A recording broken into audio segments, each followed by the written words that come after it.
Antarctica धरती की सबसे ठंडी जगह, सबसे सूखी जगह और सबसे रहस्यमयी जगह, जहां तापमान -80 डिग्री तक चला जाता है, जहां कोई इंसान हमेशा के लिए नहीं रहता और जहां 98% जमीन बर्फ के नीचे दबी हुई है। लेकिन हाल ही में वैज्ञानिकों ने जब अंटार्कटिका की बर्फ के नीचे ड्रिलिंग की तो उन्हें कुछ ऐसा मिला जिसने पूरी दुनिया को सोचने पर मजबूर कर दिया। सवाल सिर्फ इतना है, बर्फ के नीचे क्या छुपा था और ये अब तक छुपा कैसे रहा?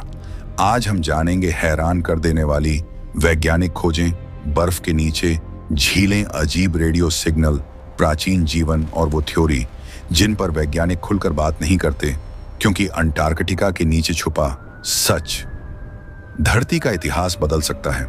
हम सोचते हैं अंटार्कटिका सिर्फ बर्फ है, लेकिन सच्चाई इससे बिल्कुल अलग है। बर्फ के नीचे पूरे के पूरे पहाड़, गहरी घाटियां, नदियां, ज्वालामुखी और पानी से भरी विशाल झीलें। वैज्ञानिकों ने सैटेलाइट और रडार टेक्नोलॉजी से देखा, अंटार्कटिका की जमीन टूटी फूटी है, जिंदा है और बहुत पुरानी है। लेकिन सबसे चौंकाने वाली खोज अभी बाकी थी। 1990 के दशक में रूसी वैज्ञानिकों ने कुछ असंभव देखा। बर्फ के नीचे, करीब 4 किलोमीटर नीचे, एक विशाल झील, इतनी बड़ी कि कई देशों से भी बड़ी। इसका नाम रखा गया लेक वोस्टॉक। यह झील 1,50,00,000 साल से पूरी तरह बंद है। कोई सूरज की रोशनी नहीं, कोई हवा नहीं, कोई इंसानी संपर्क नहीं। फिर भी झील जम नहीं रही थी। जब वैज्ञानिकों ने इसके सैंपल निकाले तो कहानी और डरावनी हो गई। लेक वोस्टॉक के सैंपल में वैज्ञानिकों को जीवाणु मिले, ऐसे जीव जो अंधेरे में जीते हैं, जबरदस्त दबाव में रहते हैं, बिना ऑक्सीजन के जिंदा हैं। यानी जिंदगी वहां भी मौजूद है जहां जिंदगी हो ही नहीं सकती थी। कुछ डीएनए इतने अलग थे कि उन्हें किसी ज्ञात जीव से मिलाया ही नहीं जा सका। सरकारी रिपोर्ट कहती है अनआइडेंटिफाइड माइक्रो ऑर्गेनिजम्स। साफ शब्दों में वैज्ञानिक खुद नहीं जानते वो क्या है। 2017 में एक और चौंकाने वाली रिपोर्ट आई।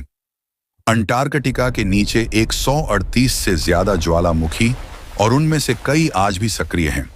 माउंट एरेबस नाम का ज्वालामुखी लगातार गर्मी छोड़ रहा है। यही वजह है कि बर्फ नीचे से पिघल रही है। अब सवाल यह है, अगर ये ज्वालामुखी ज्यादा एक्टिव हुए तो बर्फ कितनी तेजी से पिघलेगी और उसके नीचे क्या निकलेगा? 2016 में नासा ने अंटार्कटिका में कुछ ऐसा रिकॉर्ड किया जो फिजिक्स के नियमों के खिलाफ था। रेडियो सिग्नल जो धरती के अंदर से आ रहे थे, ये सिग्नल चट्टानों को पार कर रहे थे, बिना ताकत खोए बाहर आ रहे थे। वैज्ञानिकों ने इन्हें कहा एनोमलस सिग्नल्स, मतलब ऐसे सिग्नल जिनकी कोई पक्की वजह नहीं। और हैरानी की बात, ये सिग्नल सिर्फ अंटार्कटिका से आए।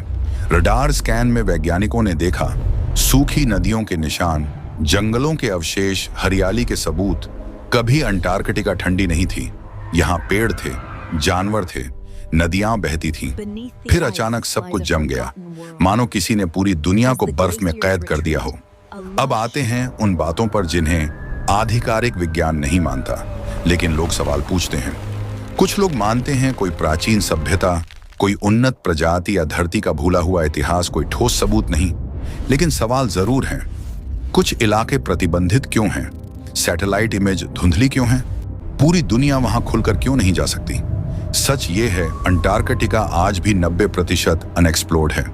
अंटार्कटिका सिर्फ बर्फ नहीं, ये एक बतिजोरी है धरती के अतीत की। हर ड्रिल एक नया रहस्य, हर खोज इतिहास बदलने वाली। वैज्ञानिक मानते हैं आने वाले सालों में अंटार्कटिका सब कुछ बदल देगा। सवाल बस ये है, जब बर्फ पूरी तरह हटेगी तो क्या हम सच देखने के लिए तैयार होंगे? क्योंकि एक बार सच बाहर आया तो उसे फिर दबाया नहीं जा सकता। अगर ये कहानी आपको चौंकाती है, अगर रहस्य आपको खींचते हैं, तो चैनल को सब्सक्राइब करें, क्योंकि कुछ राज बर्फ के नीचे ही अच्छे लगते हैं।